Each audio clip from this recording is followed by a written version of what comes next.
Hi, I'm Bill O'Reilly reporting tonight from Washington, D.C. Thanks for watching us. No talking points memo this evening because I want to get right to our lead story, an interview with former Congressman Barney Frank. As you may know, the day after, 3 were killed and more than 200 injured in that awful Boston terror attack last week, Mr. Frank became a center of controversy. While speaking on the phone to CNN, he put forth a political point of view. In this terrible situation, let's be very grateful that we had a well-funded, functioning government. It is very fashionable in America, and has been for some time, to criticize government, to belittle public employees, talk about their pensions, to talk about what people think is their excessive health care. Here we saw government in 2 ways perform very well. I never was, as a member of Congress, one of the cheerleaders for less government, lower taxes. No tax cut would have helped us deal with this, or will help us recover. This is very expensive. Now, after Mr. Frank said that, some journalists, including this one, thought his comments were too close to the death and destruction. Even the liberal MSNBC challenged Frank. Sir, you keep talking about revenue and infrastructure and the fact that we have the capabilities necessary to respond to something as atrocious as this. Do you feel like you're capitalizing and making political hay of this event that happened? Do I feel what? That I'm capitalizing? Well, that you're making a political argument about revenue right now. Yes, exactly.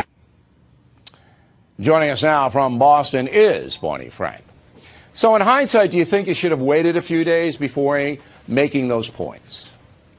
No, for 2 reasons. First, that's a partial quote of what I said. When I was called on that day, in every case, there were 3 or 4 interviews. I began by talking about how terrible it was that some people were there with people they loved and all of a sudden they were dead. In every one of those interviews, I began, when they asked me my reaction, by talking about the sadness we all had to feel. Several of the interviewers then pressed me for further reactions. And I don't think a discussion of public policy is either inappropriate or premature. By the way, I do know that many others were talking about immigration. You and Dennis Miller were discussing my remarks a day or 2 later, and Mr. Miller was complaining, as I recall it, that President Obama hadn't called it terrorism on the first day. He waited to the second day. Well, that was an appropriate criticism given his viewpoint of the president. The notion that you suspend discussion of important issues in the face of a tragedy, I don't accept. Now, I did, as I said, begin all the interviews with my feelings of sadness and my condolences for the people who were involved. Here's why it might be inappropriate. Because when you say that, look, no tax cut would help this situation, you basically polarizing Americans who want lower taxes, smaller government.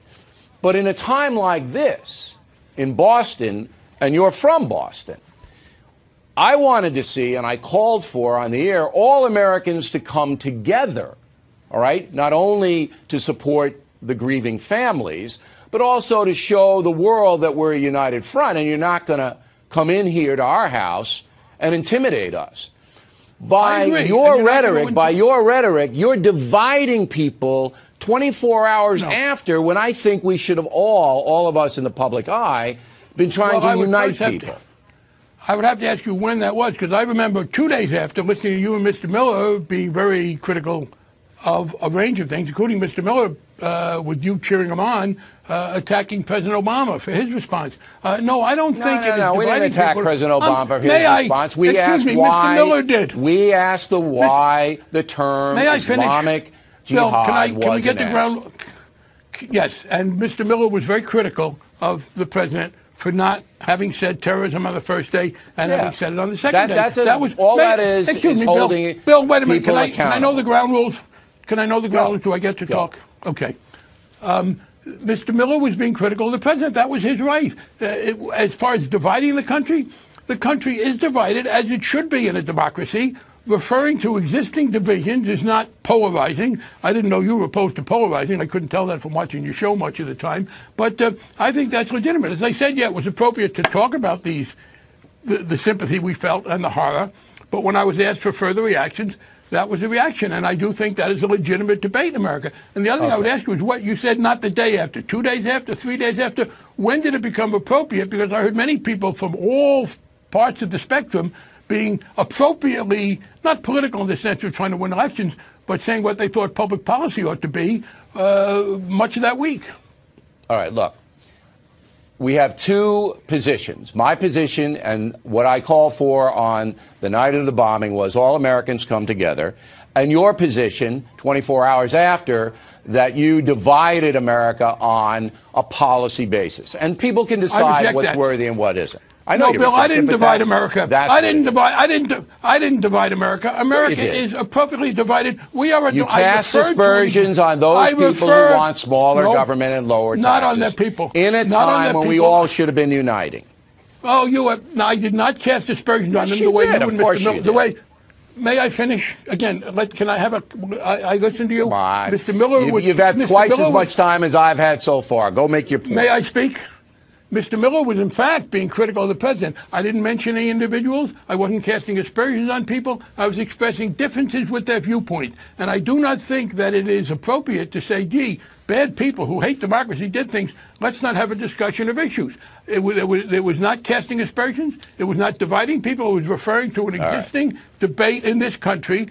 And I have to ask you, when was it appropriate to start politics? Wednesday, not Tuesday? I think you maybe aired it out by the end of the week, and then we had, of course, Mr. the Miller track was doing it on Wednesday. All right. It's Mr. not Miller even close to the same ballpark. Mr. Miller was being very critical of the president. Mr. Miller, no, it's right at home plate. Mr. Miller was attacking the president for not saying terrorism on Wednesday. Well, what do you think about that, one of the best segments he ever did. What do you think about that? I think it was clearly terrorism. It was clearly terrorism. Okay. Well, what do you think about the commander-in-chief not saying that it was the Islamic Jihad that was the motivating force behind the terror attack? He won't say it. What do you think about that? Well, I'd say two things. First of all, I think you were trying to, refer to a division of the country. That's a good thing to do. That's legitimate. On the Monday, when Mr. Miller was being critical of his comments on the Wednesday, nobody knew that it was Islamic terrorists. We knew it was terrorism, but nobody knew on the Monday. We didn't know who did it. So, no, I don't see how anyone. Well, he hasn't. Still, the president still hasn't defined it as a jihadist action. Still.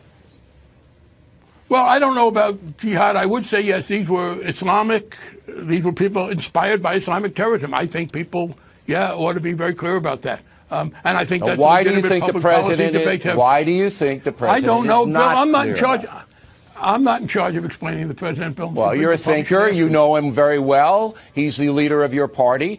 You must have an opinion on it. You have an opinion on everything else. No.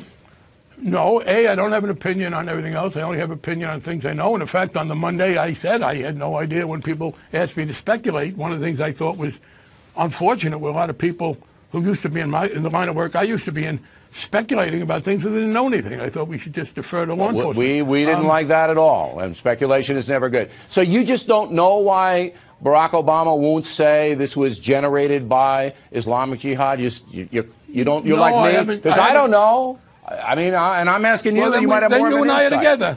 All right, no, you and I, neither one of us knows. I have not been in Washington. I've been out of Congress for some months. I've not been talking to his people about that.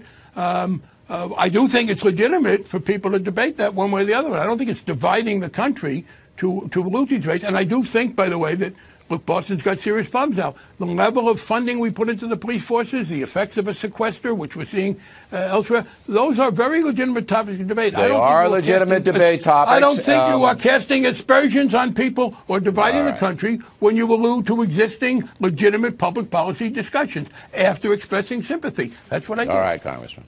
I think that we both got our points across tonight, which is what we do on this program, and we're glad you participated. Thanks very much.